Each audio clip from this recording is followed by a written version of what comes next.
What's up, everybody? Happy Friday. Hope you're as pumped as I am. I don't know, today, woo! I'm feeling good. Setting the weekend up right before I bring my guest on. The message of the week. Those of you that know me know I love to tie in martial arts values and talk about jiu-jitsu and martial arts. Any opportunity I can. I'm going to take that opportunity right now. This is a quote I heard my martial arts instructor say many, many times at the end of class. And he said, the best story you could read is the one you write yourself. With that, I would like to bring on a very hardworking gentleman. He has a podcast. He also is involved in digital marketing. He loves the tradition of the story as well as T. With that, welcome back to the show. He's been on once before. Teawithmike, welcome. How you doing? Man, thanks for having me. Hi guys, thanks for having me. You got it. So Mike was on back in like April when we did a virtual roundtable where each segment of the show was cut up into 4 different people from around North America. And he took the first segment. That was a fun show, but it was short and sweet. And it did promise to bring him back on. So here we are. We got a full hour today. And you are in Edmonton. Is that right? At Red Deer, Alberta at the moment. But I do spend time in both. It's one of the mysteries of social media. Some people think I'm in Edmonton, other people think I'm in Red Deer, but split my time between the two. Currently with the pandemic, I'm in Red Deer. Yeah. Gotcha. But regardless, he's way up north and it's cold. Right? It is cold. It's freaking cold up there. I am not jealous because here I'm in Brooklyn and like worked out outside today in a t-shirt and oof. I'll take it. Yeah. So how are things going up there? You are pretty recent out of your undergrad, right? Like a year or so out? Yeah, just over a year ago from my second of 2 diplomas, as we were talking about last time on the show, one in theatre and entertainment production, which is where I get an appreciation for all the entertainment and like creativity and the magic of entertainment. And then if you dive a little deeper, I guess you can incorporate like online branding and digital, et cetera. And then my second diploma, with the one that you were alluding to, was in media and communications. Mm-hmm. And those two together could be combined to make a pretty like unique set of skills, which is what's needed in this current climate. Yeah, and that's something it's funny, before this all started, that was something I'd seen kind of growing, people really emphasizing that, especially for, my businesses are all small businesses. And I worked in ad sales, it was like 15 years ago.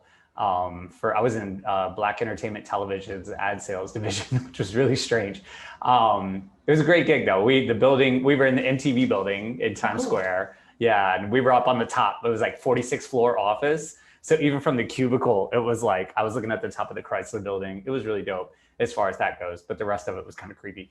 I was just like, this is what happens in here. They have some secret books. And I was like, oh my God, I read the secret books. And I was just like, this is crazy. But, if it seemed like, especially back then with the bigger companies, the component of the story wasn't such a part of it. It was just kind of like,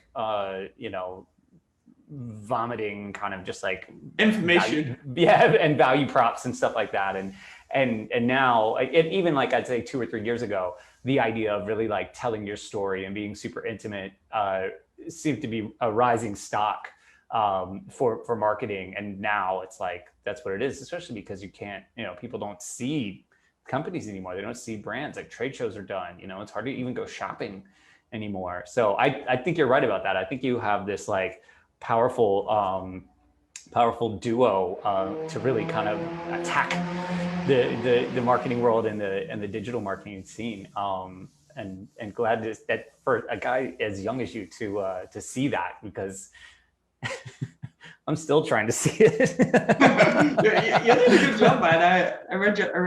I like reading your LinkedIn posts on like the reality and how you can go from one extreme emotion to the other, but like if you're surrounded like by the right people, you can get through it with a little bit of innovation. And I think you're definitely someone that I've been following from a distance is definitely doing that and keeping your restaurant business going and all, but while still trying to maintain that community spirit and giving back as much as possible when, even though you've been impacted like many others, like where it hurts most. Well, I think the community part is really serious. And that was another, I mean, for me, and I know you feel the same, especially based off the way, I gotta say, I really love your like nostalgic posts lately. Like you went back to like your first show. So for those of you listening, Mike's show, we got to introduce it properly. Tea with Mike. Where do people, we'll do this again at the end, but I want to do it at the beginning. Where's the best place for people to view or listen to your show? Because you have both video and audio, right? Yeah, so just a quick three-liner, basically. So Tea with Mike show is all about storytelling, conversation, and people. This week, tomorrow, episode 100 with brand director Andy Craner out of Vayner Media drops at teawithmike.com, and I basically sit down with people over tea and dive deep into what they've got going on to highlight them and showcase their stories. Yeah, so teawithmike.com, Jeremiah. Yeah, there you go. And video and audio is available there. Yeah, correct. Yeah. And do you distribute to like Spotify and Apple Podcasts and places like that as well? Yeah, it's on so Anchor, Spotify, yeah, Apple. It's everywhere. It's something that maybe I need to make a little bit more streamlined, like moving forward, so it's like more obvious all these different like places that you can like catch it, because I really only promote like the Anchor link, honestly. Yeah. I get that though, because the same for me. I mean, this is, you know, the live audio, especially broadcast through talkradio.nyc, which is Talking Alternative Broadcasting is the station. And it's like the, you know, the home for the show, and it's 24/7 radio. So there's a lot of replays, and it's great because we get stats on that. Thank you, Sam, for the stats you just sent the other day. Made sense to me.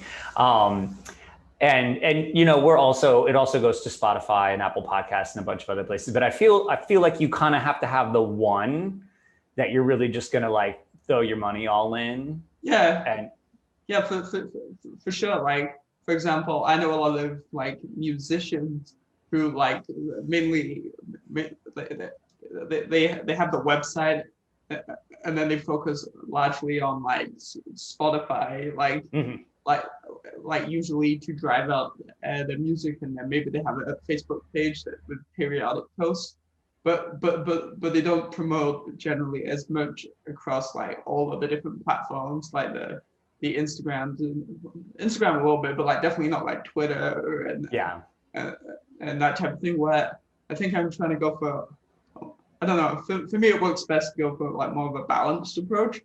Like, I may maybe not have the highest data on one particular place, but if you add it all up over all the different places, people can see it. It's definitely comparable. Yeah, for sure. And you know, I think it's important to have it everywhere because people, and in some way to promote that. But I think your approach is great because where they go to find it, where you're really pushing the traffic, is also a remarketing of your brand. So you get like double the money for your single push. And for me, I just like the idea of the radio show, and it connects me to New York City, which is embedded in my soul. So I like pushing it that way too. For sure. I think the point that we're both trying to make is, like, it's slightly different, like depending on what you're trying to achieve. You obviously, you're a bit different to me.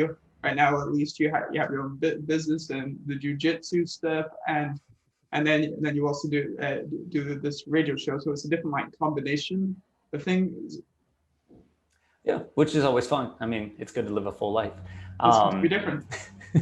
And you have a YouTube channel as well, where the video shows go also, right? I do. I don't tend to push it as much. Maybe it's because I'm working how to drive the traffic to trying to train people to go to my website, right? Yeah. Because I own my website, right? Yeah. But versus social media, which we need, but I'm sure there's lots of technicalities on it, like who owns the property and who could, if Facebook could start could start their own streaming, it'd start streaming all the people that stream on theirs, if you think about it. But I'm not sure they would do that necessarily, but you never know. It's a strange world. Yeah, it is. It's getting stranger by the minute too. Yeah, I agree. I mean, I put the stuff up on YouTube just because it's a great video archive and it's free, and everybody kind of knows it. Like, who doesn't use YouTube? But yeah, there's like no organic reach at all. It's almost like the opposite, It's like unorganic, completely inorganic. But again, I like your approach and like really doubling down on the website just as a rebranding and just really getting the name. It's a great name too. It's so simple, but like really great. It just like cuts to the chase. And I won't ask because I know, but I'll let everybody know your favorite tea is Yorkshire tea, right? Yeah, that's correct. Got it right. Yes. We'll get back to some of the tea facts in a little bit. And just for the viewers, I know I've asked you before and we've talked about it, but why did you start a show? What was the reasoning for starting a show in general, just like not even on tea and on storytelling, but why would one start a podcast or radio? Yeah, sure. Yeah. So I'll just give the highlights because I've kind of told the story in the past on it, like in many different ways. Right. So one part was I needed a college project and I wanted to do something that wasn't a typical like essay back in my media and communications program. Two, I've always loved the entertainment industry and creativity. Drama and theater when I was growing up was probably like the subject that I excelled the best in and was the one where I felt the most free and happy, which is really important at the end of the day. And then three, I think the spot. So then three, we had a guest speaker.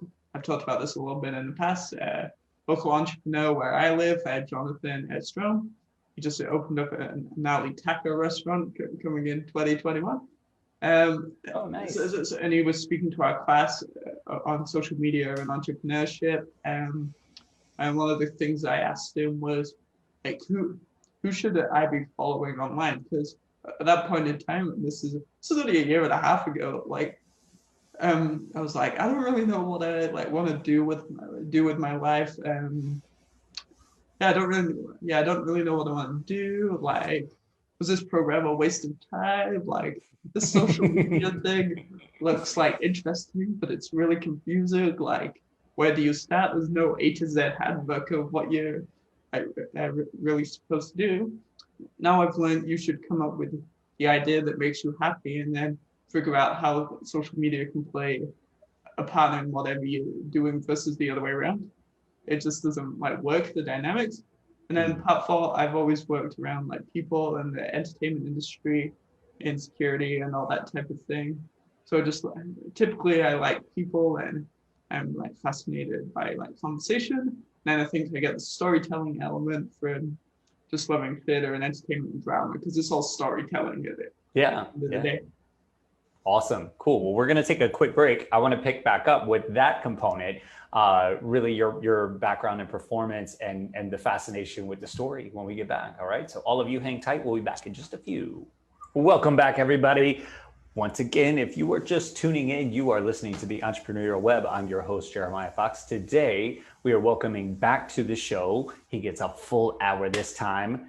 Tea with Mike, otherwise occasionally known as Michael Johnson, but it's so funny when I see your name, like I looked at when I was doing the Facebook and LinkedIn posts and I was like, wait, what's his name? it's so simple and straightforward. And I'm like, no, that's not your name. Your name is Teawithmike. You should change it on your birth certificate. It's like, you will forever be known affectionately now as Teawithmike. Oh, thanks, man. Michael Johnson is no longer with us. Oh, dear. Oh, dear. I mean, we were just talking about, performance and characters. I mean, same here. So I don't know if you recall, but I have a master's degree and undergrad in music performance and a lifelong performer, which was what made this idea for me so natural. Like I just was literally a guest on another show on the network and Sam, the executive producer, just said, like, hey, do you want your own show? And I was like, I think I could do that. I think I could just like hit play and go, and it's been super fun so far. I've really had a great time doing it for some of the same reasons you said. Um, but yeah, you know, we are characters by nature, all of us, anyways. But you studied that. You was it like? Do you have a degree in performing arts in that way? Oh, it's a diploma, so it's actually on the like technical side of theater, Mhm. but it's still obviously like performance because you're figuring out how to best like light a scene or how Oh should yeah. scenes sound to help enhance the storytelling Mhm. component or the performance from the performance. So it's all performance. It's Yeah. just a different component of the performance piece, which when it all meshes well together, it produces those life like not I wouldn't say life changing, but those special magical moments that you never ever forget. Yeah. And I mean, it's so important to study that as well. I did a good amount of it myself, and look at like where we're at now. Like we're really like all on our own at this I know, point. And right? I'm like, all those classes, like, you know, I'm really big into audio, but the audio engineering classes are just like waterboarding for me. You know, it was like such torture. And right now I'm so grateful that I like paid attention the little bit that I did, because it's made a big difference. And now I'm getting into lighting and camera work, and it's a whole nother rabbit hole. Oh yeah, But it's completely different to performing like on a stage because it depends on the time of the day, the room, like. oh my God, And it's I never know. perfect, is it? Like you think you've got it No. right, the next time it doesn't look the same. Right. Especially with lighting, you're like, oh, this worked last time in the same spot. And then like the next time you're there, it's like, no, it doesn't work that way this time. But the core of it is still the same. I think once you get into the aesthetic of one, that's transferable to the other. It's just a technical skill that you have to like kind of pick up, and you know, make some adjustments, learn some new tricks. But that's all fun. Again, you know, it's an It's interesting part of life. the it's part of the journey and the process. It Yes, will never be absolutely. perfect. So, like, you know, you're actually a native of England and moved to Canada. So tell us about the way, just like the idea of the story and storytelling became part of your life. Sure. So going back to when I was at school, like I kind of mentioned earlier, but I'll dive a little deeper. I really love the creative arts, especially drama. I'm not artsy at all. Like I can barely draw stick figures I'm and with you, man. I did act for a little while, and then part of the reason why I moved into technical theater was I could act okay, I could dance okay with a lot of like practice, but like Nice. I could never sing, and it's still my true opinion, like today, that if you really wanted to get into this, and there was one component that I think you need more than ever beyond any of the other stuff, it's the singing ability. Because in my opinion, if unfortunately, and I think you're either born with it or you're not. Unfortunately, it's one of those things. Yeah. Sure, there's some people that can train over time, but you need to have that natural like raw instinct. It's the same for musicians, right? With Hmm. rhythm and that type of thing. And same for singers. And I could definitely never sing, and I could definitely. I'm not very musical. I did try and learn to play the guitar a number of years ago, and it didn't quite stick for me. So I got a lot of these like mid-range roles. Like I got beyond like the chorus, but and I got to. So do you know Sound of Music? Yeah, of course. Yeah. So this captures my acting career like perfectly. I'm ready to the role of like Friends the butler, but like never any like higher, you know. Yeah, it's okay. There Yeah. was a lot of it was a lot of like fun, and then obviously I enjoyed the like the Yeah. technical side, and yeah. Yeah, I same for me. I mean, I always performed music. I mean, like, you know, played all over not all over the country, but I traveled a lot. But like many stages. But I did a little bit of acting. As well cannot sing. Like it's just that part of me just left, and I can't draw either. I can barely write my name, but like I can, you know, make a beautiful dish or cocktail, you know, and It's just crazy, see isn't it. it? Yeah, I take good photography. but Yeah. like I can't draw. But I agree that the singing component will get you far, a lot farther.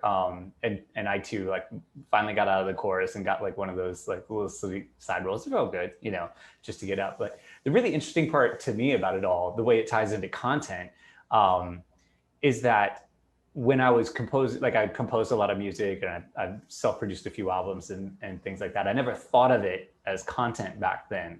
And it was funny, like about 8 months ago, it just triggered in my brain. Like it was all content all along. I mean, social media wasn't a thing when I was growing up. You just either performed or wrote or whatever, but just this idea of your output. And like you said, tying in earlier other things, tying in the culinary world, the martial arts scene, and for you, you're doing the same thing with another component, which is tea. So talk about your passion for tea now. Okay, so as you mentioned, and some people know, but I'll tell this. I'm originally from England. I'm 25. Spent the first 17 years of my life there before moving to Canada. I just think it's not. It was just ingrained into me. Like it's a very cultural thing from like a very young age, and I went from like drinking like milk tea with like half a gallon of milk and like every cup of tea to today like drinking it with like this much like milk. So it's just one of those things that like happened. It wasn't forced. It just happened, and this is a true fact.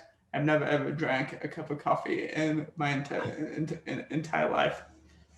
So yeah, it's crazy. So crazy. That's the only way I can describe it. It just happened, right? It's cultural, and I guess I've kind of like stuck with it, I guess you would say. Yeah.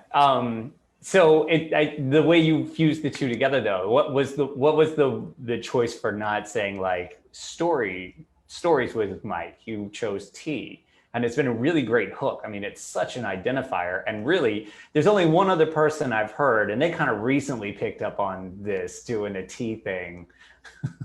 I think you know who I'm talking about. Well, to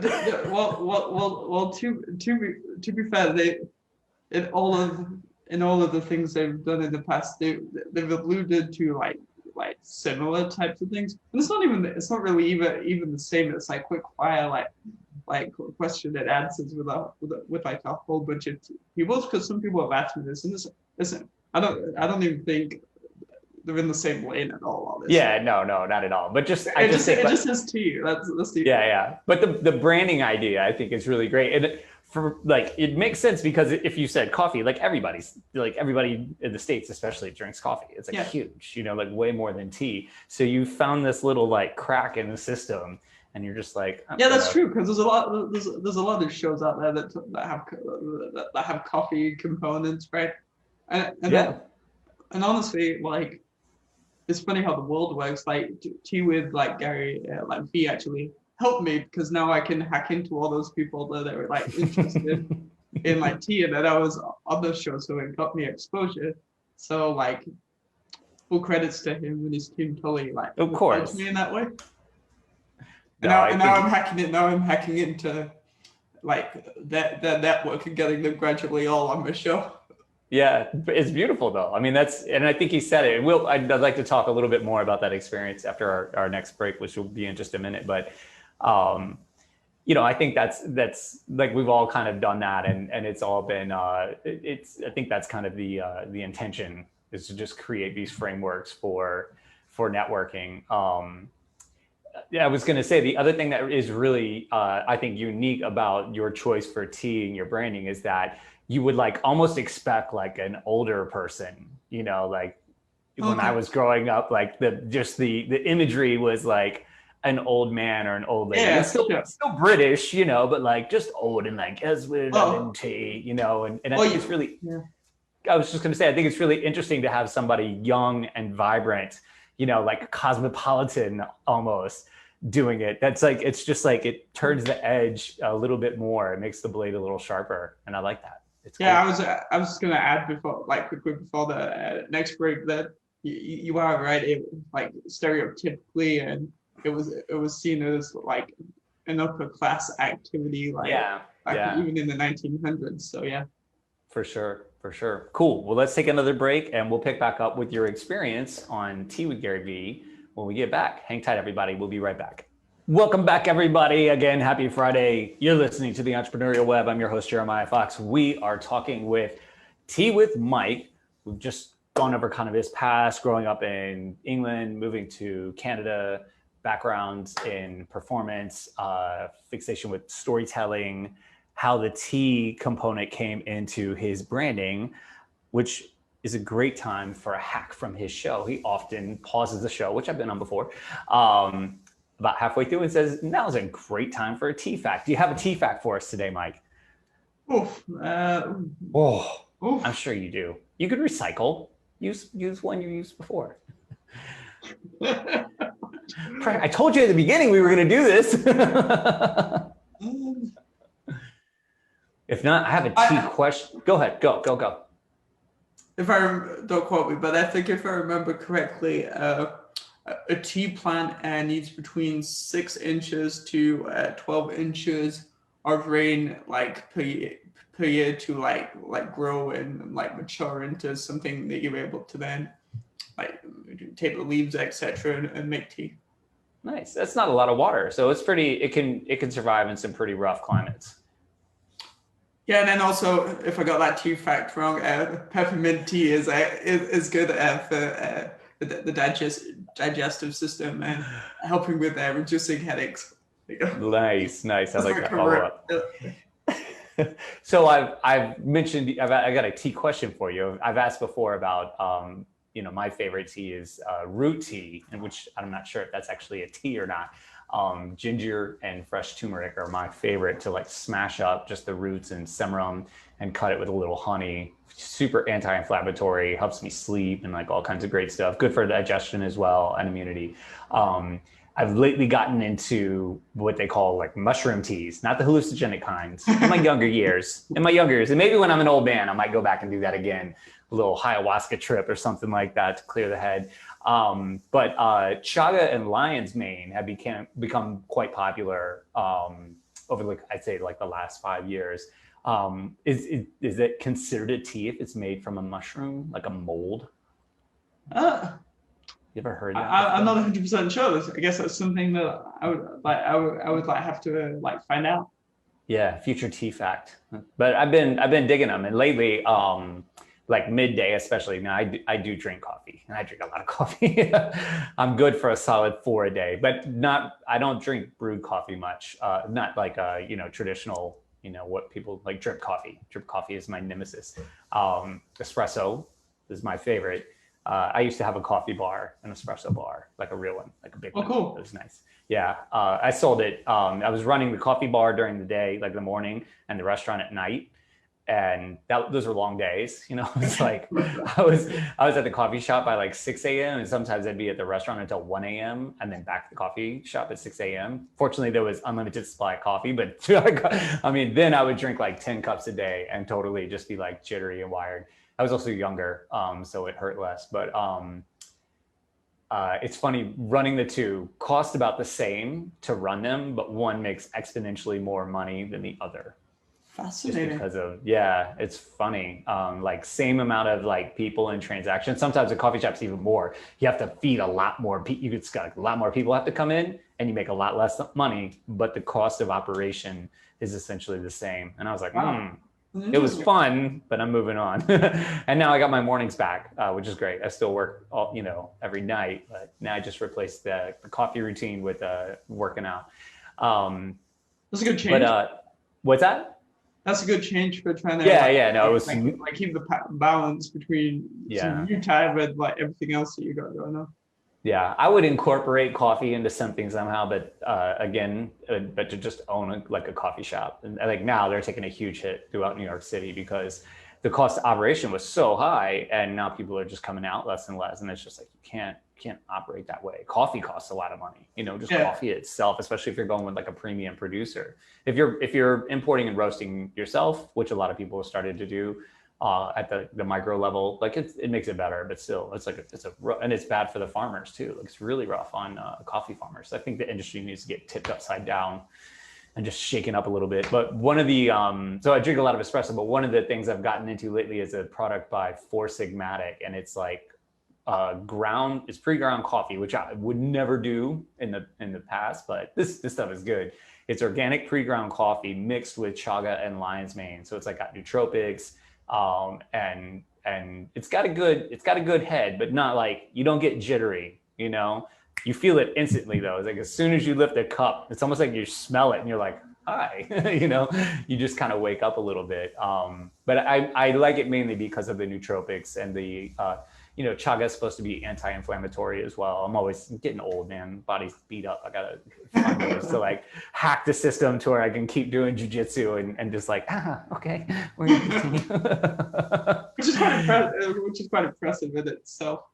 Yeah, it's a lot of fun. I mean, again, just a spice of life. So, so you got the opportunity. I guess was it springtime or summertime to have April, yeah, to have a little spot on. It's like kind of 6 months ago, yeah.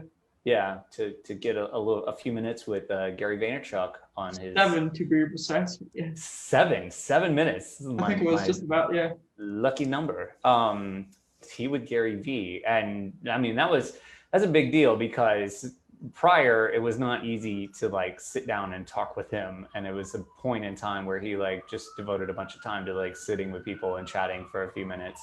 I think I remember he was supposed to come to your area for like what do they call that when they get up and speak?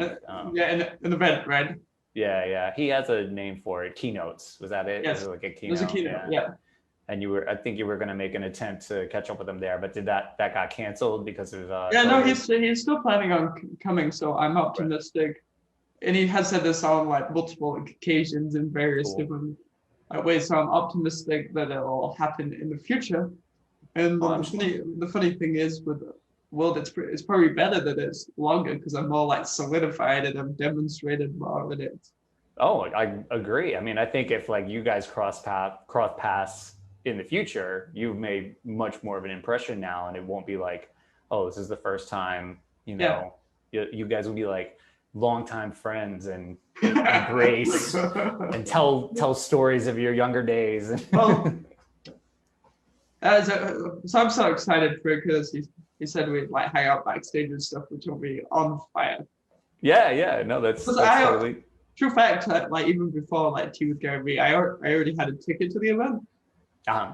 So I've already spent money that hasn't like been refunded, so I'm still planning on going. You're like, I'm getting my backstage pass. So, yeah, whenever it happens. Yeah.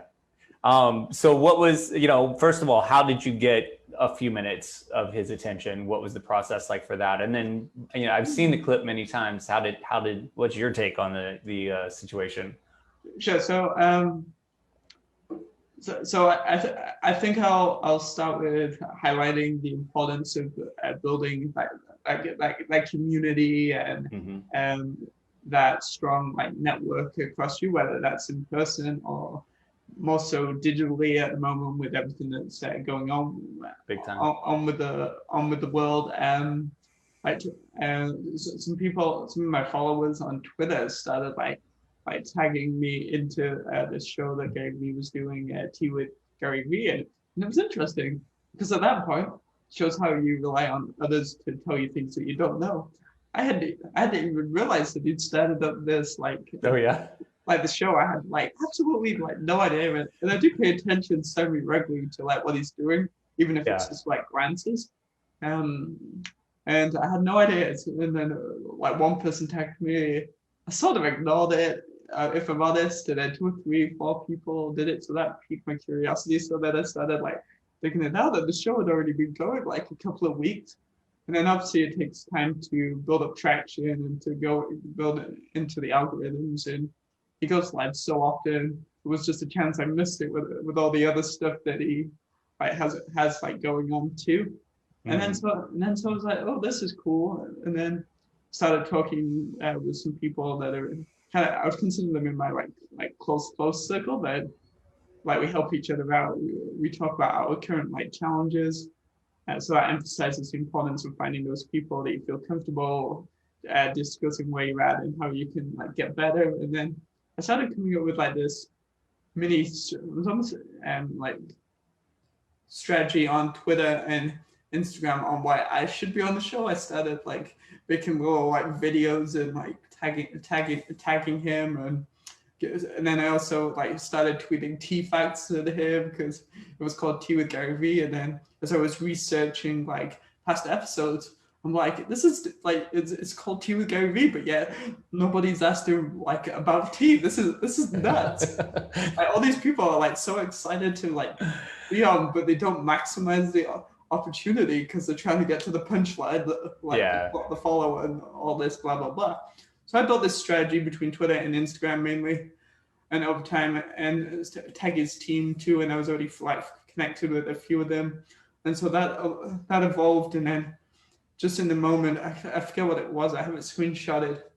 He tweeted something, and then I responded, and then like I think like 10 to 15 people like retweeted it in the moment, which and got it like more exposure. And then I'm sitting there, and I had a plan that was actually like cancelled that day. And if the plan hadn't been cancelled, I wouldn't have been sitting here like doing like what I was doing. And then one of my friends who has quite a lot of followers like retweeted it, and then I just see these words flash across my screen from Zane, who's his like community manager, who that's part of his job to determine that type of thing. And I just remember those words, "You're in, Mike," like 3 words. Like message me. And I've spoken to him before in the past, like here and there periodically. And I just sat there with shock, and then I had to refresh my page. Is this real? You know, like, yeah. My internet working, all that time. You know all those thoughts that like go through. But that's only one part of the story. So cool. There's the initial hype or the excitement that you're on the show. Then you're like, this is cool. What am I gonna ask? And then so to cut a long story short, like I probably spent like 6 to 8 hours and a few phone calls with people that I just like refining like my like strategy, so like I didn't like blow it, because even back then this was much closer to like 50 episodes of the Tea with Mike show, and I was less comfortable on camera even then. Now I think because I've done it so much, you become like more refined in what you're saying instead of going on it like right. And so got my strategy. I think I'm on this show at like I think it got down like 7 a.m. where I am, so it's like super early. Oh wow! I'm not a morning person like typically anymore. So I got up at like 5 a.m. and I was busy prepping, and I was sweating and I'm nervous, jumping jacks and everything. It's weird energy, you know. And then to cut the long story short again, like it couldn't have gone well, like perfectly. Oh, it was great. And of course, we're our own biased, but I honestly think, and I've watched probably like 70-80% now of the Tea with Gary V show, that's in like the top like 10 moments on the Tea with Gary V show. No, I thought you did a fantastic job. You seemed like razor focused, and yeah, again, you just hacked it. You were like, I'm gonna ask you something, Gary. Like it was so ballsy and just so good.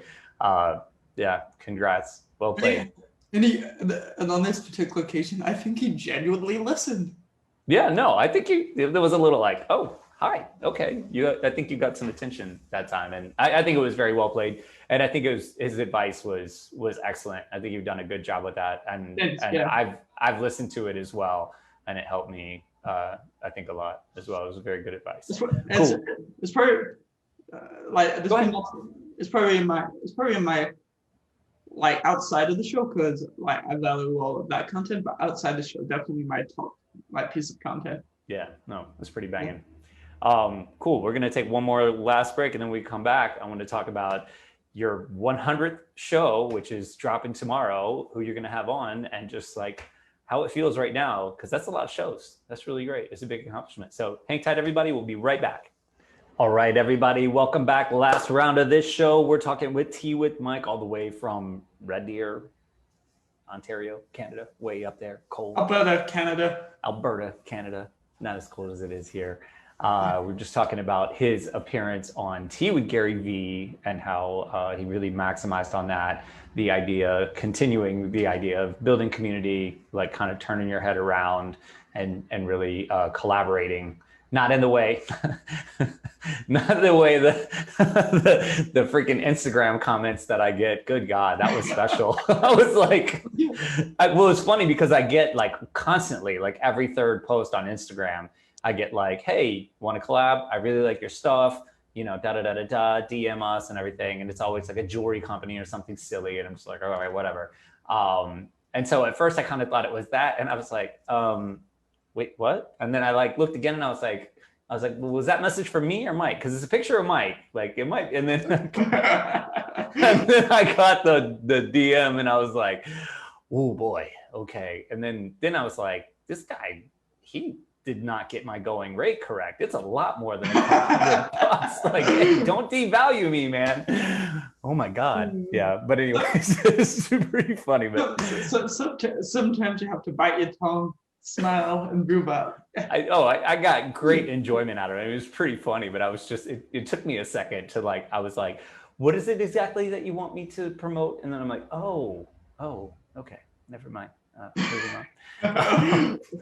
Solicitation at its best. But I think the idea of the collaboration within your community, like a lot of people are fishing way outside of their community. And it's just like, all right, you've gotten creepy now. But there is, like you said, I mean, I think it's fascinating that you like took your appearance on that show and just like took it so seriously and like really like, I kind of just do everything. I just wing it. I'm like, oh, okay, let's go. Let's see what happens. You know, I have faith in my ability to perform, I guess. But it's really fascinating that you took it that seriously and put that much effort into it. I will say you are a very hardworking dude and like relentless kind of in your pursuit. And I appreciate that a lot.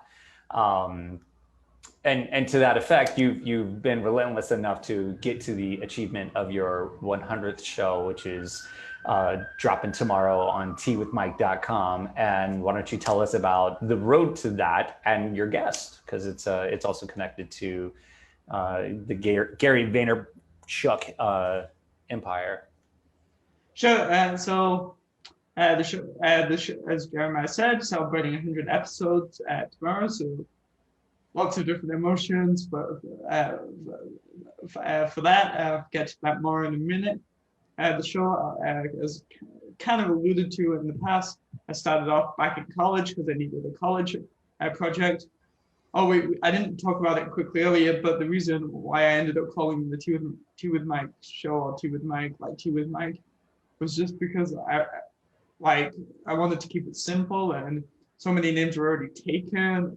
And it's like, I wrote down like my interests almost, and like drinking tea was on there. And then it was like, it's coming up with all these different combinations didn't work. So it was just an accident. I had to throw two of them together, and then this is what I got. So yeah, the show went from Instagram live on the first couple of episodes. It makes me cringe when I go back and like watch. This is just on YouTube because I only started at like episode 13 on my website, just because it's how the journey evolved, and still got to add a few episodes that I missed out on my website when I was updating it. So started off on Instagram, then it went to Facebook and the live component. But at the time, what didn't work about either of those was if the guests had a problem or they didn't show up, you had these people join, you get like commenting, and then I got distracted by the comments, and then I never did any preparation really before that. I was just like winging it. Yeah. And maybe I do a better job now with like more experience and like practice, but back at the time with no experience and no practice, like it came out horrifically bad. Like the first episode of the show didn't even switch the lights on. Like I was doing it off my phone, and I was like, "Oops, I don't even have anything to hold my phone up." You know, like Good old times. Yeah, for sure. So Instagram, Facebook, and then carried on like that for a little bit. And then episode 13, like, which is quite early on in the journey with Troy Gillard, I actually used a professional like broadcasting studio at my like local media station. So shout out to RD News Now, who also nice. just this week I published an article about celebrating my 100th episode. So appreciate that. I did see that. Yeah. Mm-hmm. So kudos to them. And then it was at that point I was in a little bit of my parents. It was like, I can't go backwards now, you know? Like, so now I have to come up with a completely different system for like recording the show, because I can't go back to a dodgy Instagram that's like this big, like with comments like scrolling through, when I just recorded it in a professional broadcasting studio. So obviously I was never going to, in reality at that time, and I'm still working towards it, match that at highest quality, but I had to do something that was an improvement for what I was typically doing. So I ended up using Skype, and that's where I've been at least up until this point. And then over time, kind of upgraded some of my equipment, bought a webcam earlier this year, bought a podcasting mic, and it's still a work in progress, but I think the audio's come up. I've had less comments about the audio since I got the microphone than I did before. Obviously, technology is always a little bit quirky, so sometimes there's some kinks, but something I've learned on the journey is sometimes you just have to go with the flow. There's only so much you can like fix realistically, and there's so much out of your control. Like, where's the guest location? What's their internet connection like? What's their lighting like? You know, like so. So there's all that, and then fast forward, I was doing like 2 a week for the longest of times, and then I switched to like just doing 1 a week purely. So I could promote those episodes better, because I felt a few months ago I was putting out all this content, but it wasn't as focused on community, and also I wasn't promoting as well as I know like I can do, and like the guests, because it was too fast, right? It was just too much like going on. It was too mixed, too many, and so go to 1 a week, and so now as of tomorrow, like you kindly mentioned, 100 episodes. The guest is Andy Krenak, who, if you don't know, he's the brand director at VaynerMedia, so he kind of leads Team Gary V and in a lot of like Gary V's like brand image, and also I'm sure he has an involvement in some of the client work too. So that's really exciting. Fun fact. He sort of half agreed to be on the show like over a year ago, and like the timing didn't work, but it almost felt better that like the timing didn't work, just like I was supposed to be doing something else for this tweet when I got on the show. It's weird how the world works, and so he kindly agreed to do it, and then I recorded it a few weeks ago, just purely because I wanted to be organized, because he's a very busy person. So I wanted to respect his time and schedule. So usually I dictate more like when I want to do it, but sometimes you, depending on who it is, you have to respect their schedule too. And so I think the audience will get a lot of value out of it. There's a lot of emphasis on the importance of like listening, and the importance of research, and staying like up to date with your craft and that ongoing like personal development, and so I think there's a lot of I think people are going to enjoy it on a lot of different levels. You don't just have to like marketing and social media, because he talks a little bit about some a little bit of like time management and like more general like leadership skills and things you can apply to like different walks of life. And it was just fun. And one last thing I guess on that is, people sometimes ask me, what was it like to interview this person and this person? And I'm like, now that I've done it so much, everybody's normal, you know, like everybody's story is like unique and special in their own way. I've had people that have loved gardening on the show, and I've had people that have come back from death, and I've had people that run their own businesses. You've been on the show and talked about all the great work you've done in the community. And I think the running theme, regardless of what area it is, whether you're a magician, fire eater, etc., is all kind of bounded by that like storytelling and also that community element. Very cool. Well, we're going to have to wrap it up. Thank you so much for coming on. I'm definitely going to check out the show tomorrow. The rest of you, go to teawithmike.com. Check out tomorrow's show, but he's also got some other really great guests. Again, myself, I was on there. Damon Johnson was on there. Woo, woo, Damon. Great show. I just listened to that the other night. So yeah, thank you again. We'll have to do this again sometime in the future, and keep up the great work, man. Really awesome stuff. All of you. Everyone. Yes, my pleasure. And all of you, keep up the great work as well. Get pumped up for this weekend. Have a great time. We'll see you next week. Peace out.